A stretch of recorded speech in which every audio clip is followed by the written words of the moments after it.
Hey guys, Morgan the Rebellious Reviewer. We talk about music, books, and movies. And today, I'm gonna be reviewing an album from one of my fans. This is There Is Death for the Dogs by Blair. He sent it to me via Instagram, and it's an experimental hip-hop album. Here's a clip from the closing track, Luxury. Luxury, but we still loathe ourselves. Spin it all on little trinkets, but we calling it wealth. Now, when Blair described this album as an experimental hip-hop album, I was expecting it to sound like Cannibal Ox or JPEG Mafia or something like that. But as it turns out, this is part of the newer wave of experimental hip-hop. And by that I mean, it's certainly experimental, but it's also accessible enough that you could play it for your average mainstream hip-hop fan, and they might actually enjoy it and not call you pretentious.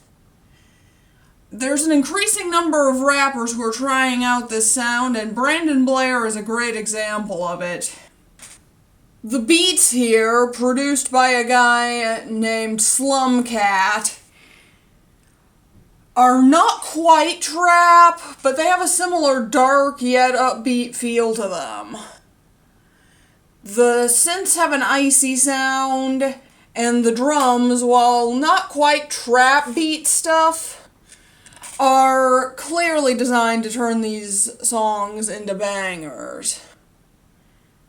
If I had to make a comparison, I would say it sounds a lot like that 11 Nights album that Vale Smith and DXR put out last year, and if you're familiar with that album, you know that is a major compliment.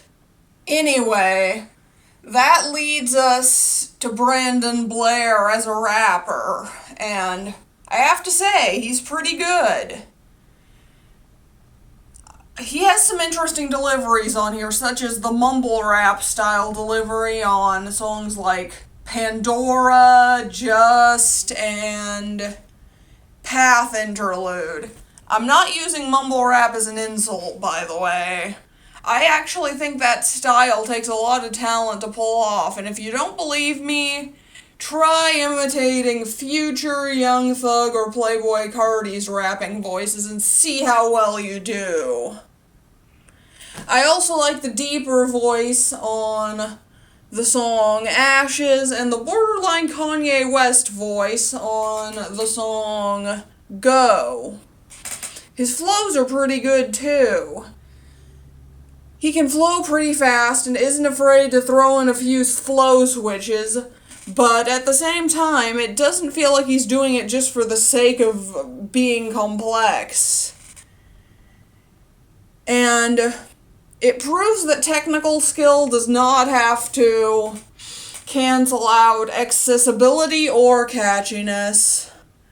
You absolutely can have both, and in my opinion, having both can often make your songs better.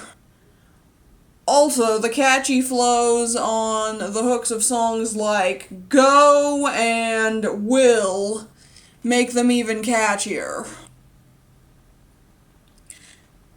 As for the lyrics, they're pretty interesting. According to Brandon himself, this album is inspired by the idea of legacy and leaving something behind after you're dead, basically. I'll admit, the first couple times I heard this, I had no idea what he was talking about. To me, it just sounded like an above-average rap album with a lot of bragging on it. After listening to it a couple times more, though, I can see it. He manages to tie the bragging into this idea of legacy pretty well.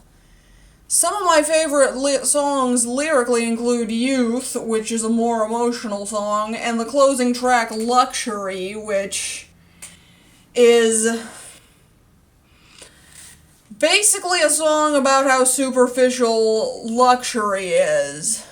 It's anti-materialism. And for an album with this much bragging on it, that surprised me.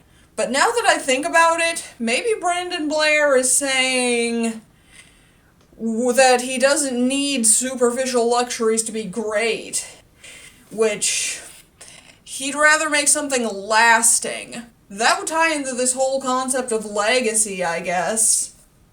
Even on the songs where he's just bragging, Brandon has some extremely clever wordplay at points. The line, "I bared a lot, I'm Prometheus," made me smile, if only because I like Greek mythology enough to get that reference. Same with the main line of Pandora, by the way.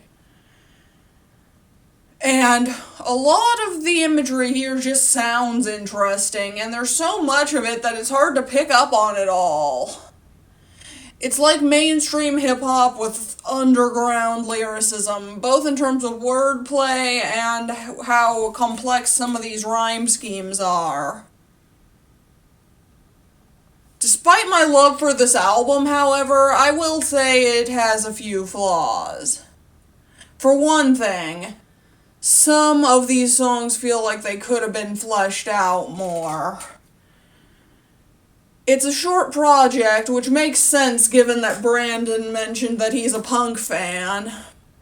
But songs like Pandora and Just feel a bit too short.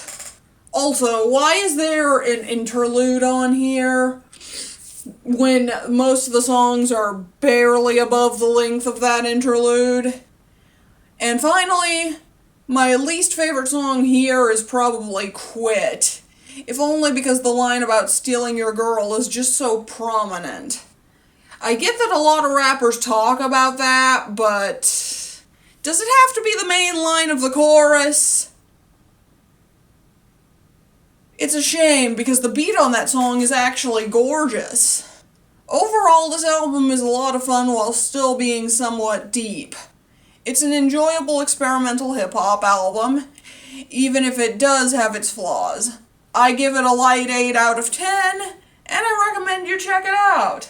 This guy is crazy talented and needs more listeners. And that's my video. Don't forget to comment, like, and subscribe. I'm Morgan the Rebellious Reviewer, and I'm out.